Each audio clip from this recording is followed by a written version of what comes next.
شمر کے پیچھے جب فوجیں لگی نا مختار کی، تو امام زین العابدین مدینے کے مضافات میں رہتے تھے، خیمہ لگا لیا تھا، اللہ اللہ کرتے۔ مختار کی فوجیں شمر کے پیچھے لگیں، گرمی کا موسم، گھوڑے پیچھے ہیں، چھپتا چھپاتا دوڑتا، گرمی میں تھوڑا بہت دوڑنا پڑے تو زبان باہر آ جاتی اور انسان کے وجود کی عجیب کیفیت ہوتی۔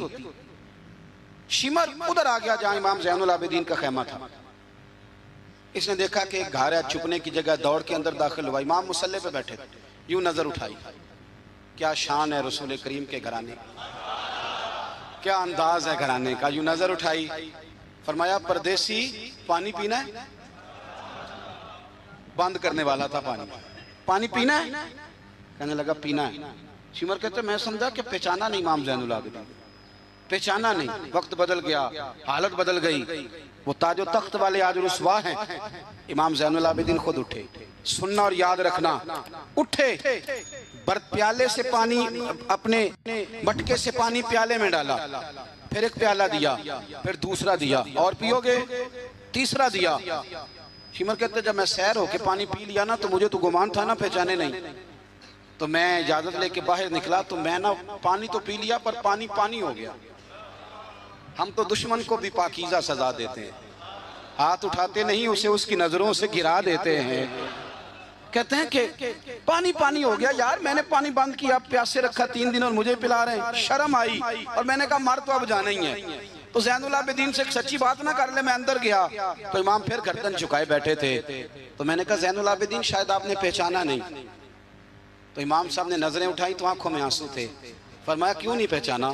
جب تو اندر داخل ہوا ہے تو مجھے 6 مہینے کا علی اصغر اسی وقت یاد آ گیا تھا، جب تو اندر آیا ہے تو میرے چچا کے کٹے ہوئے بازوؤں میں جو درد تھا اور میری پھپھی کی آنکھوں میں جو آنسو تھے مجھے سارے یاد آئے تھے، اور وہ کہاں کربلا اور کہاں دمشق تم نے نیزے پہ لٹکا کے میرے باپ کا جو سار گلیوں میں گھمایا مجھے سارا یاد آیا تھا۔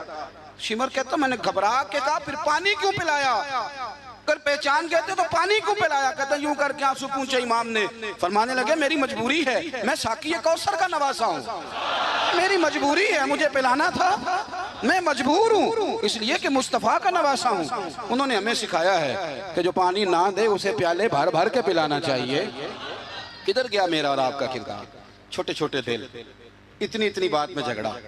ہو سکتا ہے ساقی صاحب سے بھی میں ناراض ہو جاتا اگر سٹیج پہ بڑی کرسی نہ رکھتے، اتنا سا دل بس، ہو سکتا ہے بگڑ جائیں ایک دوسرے سے کہ مجھے بلایا ہی نہیں، نعرے نہیں لگائے، بندہ استقبال کوئی نہیں بھیجا۔ او بھائی یہ تو چھوٹے لوگ اس طرح کی باتیں کرتے ہیں، یہ تو کچی پکی باتیں۔ جو آدمی بڑا ہوتا ہے وہ استقبال سے بڑا نہیں ہوتا، جو بڑا ہوتا ہے وہ بڑی کرسی سے بڑا، جو بڑا ہوتا ہے وہ آگے بیٹھنے سے بڑا نہیں ہوتا، صدر صدر ہی ہوتا ہے، وہ جہاں بھی بیٹھ جائے وہ صدر ہی ہے۔ ان چکروں سے باہر آئیں، اہل بیت اطہار کا اسوہ نور، خوبصورتی، بات کو سمیٹنا ہے چونکہ وقت عشاء قریب ہے۔ کیوں نکلے امام حسین یزید کے خلاف؟ یزید تو جامع مسجد دمشق کا خطیب تھا، پتہ ہے آپ کو؟ چلیں اب پتہ چل گیا، داڑھی والا آدمی، علماء جانتے ہیں، جبہ پہنتا تھا بڑا شاندار، حج کے خطبے دیتا تھا، حج کے۔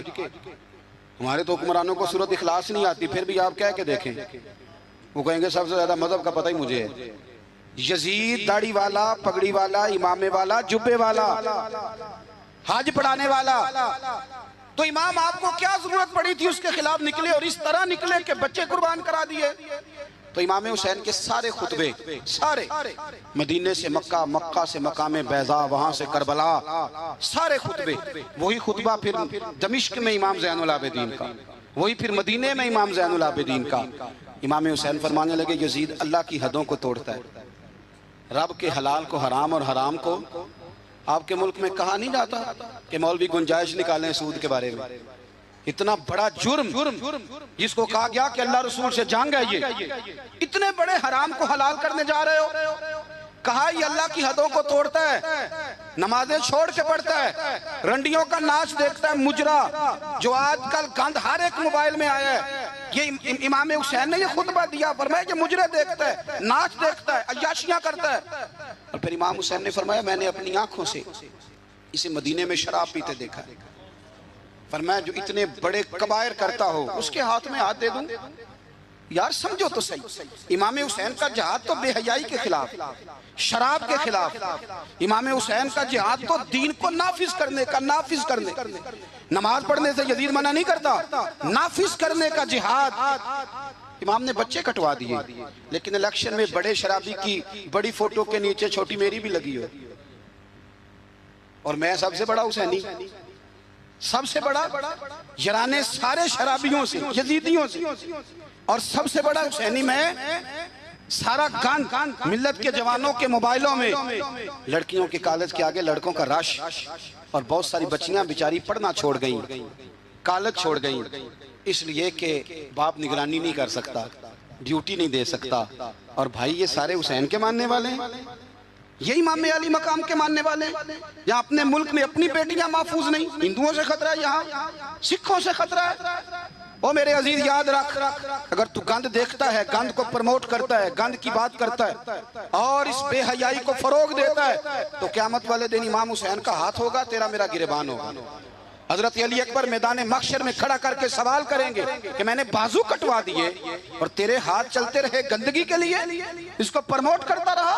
حضرت علی اکبر سوال پوچھیں گے، نوجوانوں یاد رکھنا، نوجوان وہ نہیں ہوتا جو کہتا ہے کہ میں جدھر جاتا ہوں تو ادھر میں ہی میں ہوتا ہوں، مرضی سے سوتا ہوں، مرضی سے اٹھتا ہوں، مرضی سے کھاتا ہوں، 15 لڑکیوں کے میرے موبائل میں نمبر ہیں۔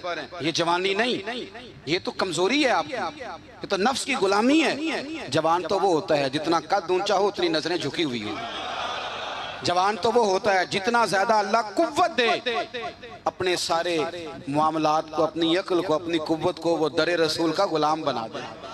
محمد بن قاسم آئے یہاں لڑنے کے لیے، راجہ دہر سے مقابلہ، 17 سال کا نوجوان، کتنے سالوں کا؟ بول کے بتائیں۔ 17.5 سالہ منڈا کی کر لیندہ ویسے، برگر کھانے کے علاوہ، گھر میں لڑائی کرنے کے علاوہ۔ اور یہ غلطی ہماری ہے، ہمارے ہاں کوئی بڑا نہیں ہوتا، جب بچہ ہوتا ہے تو کہتے ہیں ابھی بچہ ہے، اس لیے غصہ کرتا ہے، اور جوان ہو جائے تو کہتے ہیں خون گرم ہے، بوڑھا ہو جائے تو کہتے ہیں انہیں پتہ ہی نہیں لگتا۔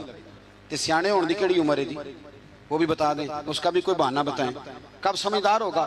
17 سال کا نوجوان، عشق لگا سی کھیڑاں کھیڑ دی، تو پھر کھیڑاں پھول گئیاں، کجل پایا سی یار دے ویکھنے نوں، پھر وہ دی یاد وچ روندیاں ہی ڈول گئیاں۔ حیدر شاہ اس گلی کدے نہ رول دی، پر ہن تے رول گئیاں۔ محمد بن قاسم آئے تو ایک بزرگ نے دیکھا محمد بن قاسم بڑے پریشان ہے، کہنے لگے پتر خیر ہے، تو کہنے لگے حضور نہ تو رستوں کا پتہ ہے ہندوستان کے، اور سنا ہے راجہ دہر کی فوج بھی بڑی مضبوط ہے، کیسے لڑوں گا؟ کہنے لگے بیٹے تو ہمت کر، میں دعا کروں، اللہ تیری مدد کرے۔ چند دنوں کے بعد وہ بزرگ پھر ملے تو محمد بن قاسم بڑے حشاش بشاش، تو بزرگ کہنے لگے آج بڑے حشاش بشاش ہو، خیریت ہے؟ تو محمد بن قاسم کہنے لگے حضور مجھے پتہ چل گیا ہے، 2 سے 2.5 گھنٹے لڑے گا راجہ دہر پھر بھاگ جائے گا، اس سے زیادہ میرے مقابلے میں ٹھہرے گا نہیں۔ کہا کیوں؟ کہنے لگے میں نے پتہ کرایا ہے وہ نظر کا گندہ ہے، میں نے معلومات کرائی ہیں، اس کی تو پھپھی کی، ماموں کی، خالہ کی، چچا کی بیٹی اس کی گندی نظر سے محفوظ نہیں، جن کے پیٹوں میں رزق حرام ہو اور آنکھوں میں بے حیائی ہو، وہ کبھی کسی میدان میں کھڑے نہیں رہ سکتے، 2 گھنٹے سے زیادہ کھڑا نہیں رہے گا۔ کہنے لگا حضور میں 17 سال کا نوجوان ہوں، یا میں نے کعبہ دیکھا ہے یا قرآن دیکھا ہے، اور جب دل زیادہ للچاتا ہے تو مصطفیٰ کی قبر انور کو دیکھا کرتا ہے۔ ہم نے باحیا زندگی رکھی ہوئی ہے، اپنے مزاجوں میں۔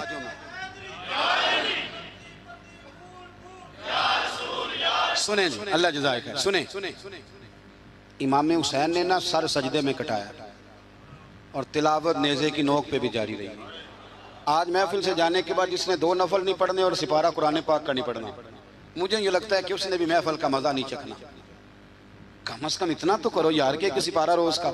حضرت عبداللہ ابن زبیر امام حسین کی شہادت پر تقریر کر رہے تھے اور فرما رہے تھے تم نے کوفیوں ظالموں اس کو شہید کر دیا جو 3 دن سے پہلے قرآن پاک ختم کیا کرتے تھے، اور میں جب بھی دن میں انہیں ملتا تھا انہوں نے روزہ رکھا ہوا ہوتا۔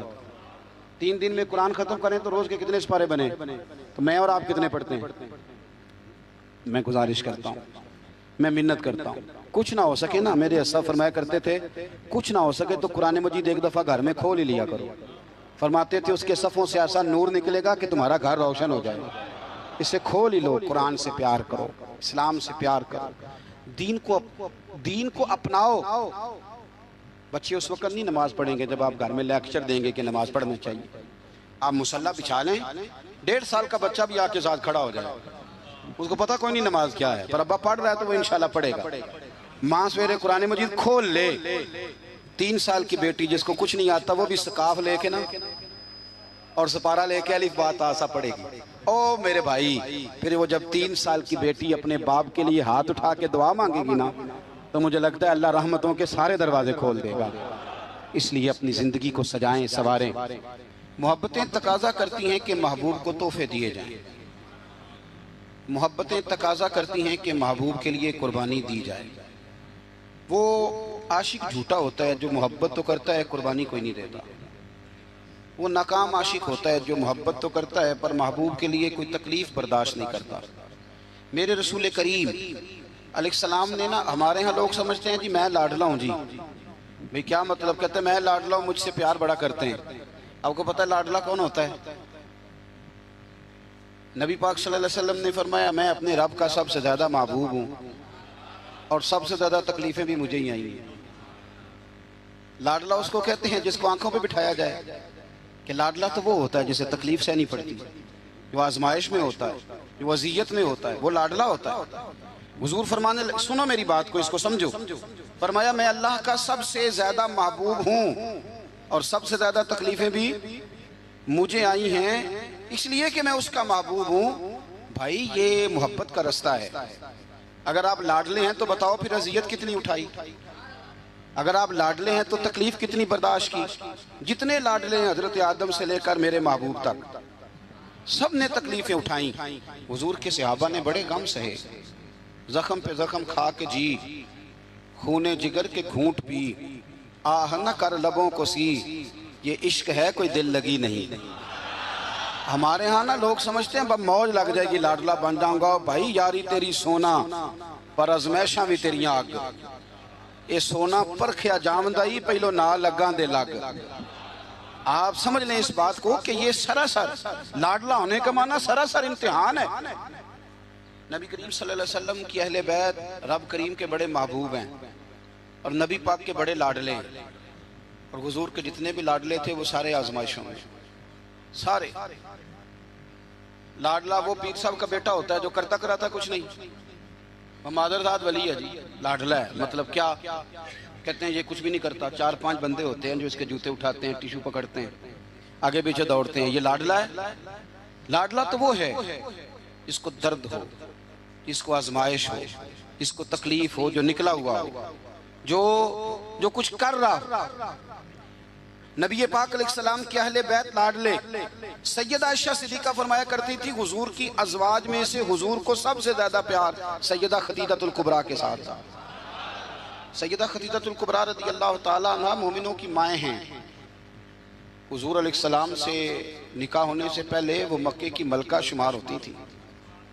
سونا ہے، چاندی ہے، تجارت ہے، کاروبار ہے، گھر ہے، ہر چیز۔ آپ فرماتی ہیں 20 کنیزیں میرے پاس ہوتی تھی، میں نے کبھی پانی کا پیالہ بھی اٹھ کے نہیں پیا تھا، اور پھر میں لاڈلی ہو گئی نبی پاک، پھر لاڈلی ہو گئی، پھر حضور کی نظر کرم مجھ پر پڑی، پھر محبوب کریم علیہ السلام نے مجھے قبول فرمایا، اور پھر رنگ کیا بنا؟ ظہر کے وقت ابن اسحاق کہتے ہیں ظہر کے وقت نبی کریم کی بارگاہ میں ساری دولت، ساری کنیزیں، سارے غلام حضرت خدیجہ نے دیے ظہر کے وقت۔ عصر سے پہلے پہلے میرے نبی نے سارا کچھ تقسیم فرما دیا۔ یہ بطور مثال بیان کرتے ہیں، فرماتے ہیں یوں سمجھو کہ ظہر کے وقت دیے اور عصر سے پہلے پہلے حضور نے بانٹ دیے۔